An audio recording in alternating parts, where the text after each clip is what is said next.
mislim, dobro, ja sam sve stariji i stariji, pa osjeti sve poželjno, da. Sjeća se isto,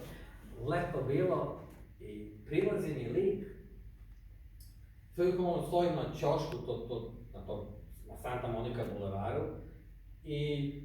tu gdje su ti klubovi koji stojim na ćošku, nešto kao ubijam vreme, okej, kao gledamo da sve je u redu, ništa, misli, Bog te pita gde. Pritom devojaka ima ludilo, mislim prelepih,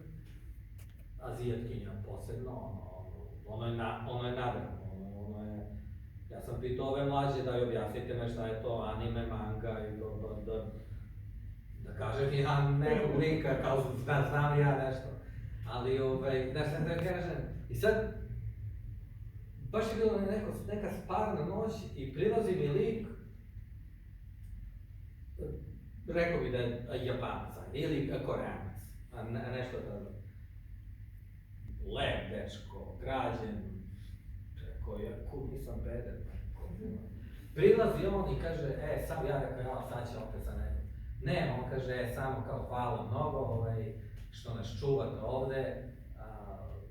kao hteo bih da ti se zahvali, rekao, nema na čemu, hvala tebi što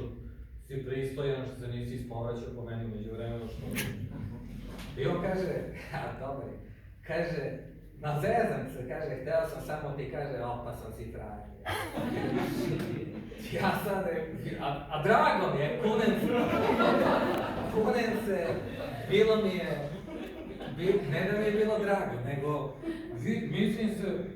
lep frajer, evo, ako sam mu ja dobar frajer, ako sam mu ja standard, još ono onako, viši, ako nije više, ne, viši,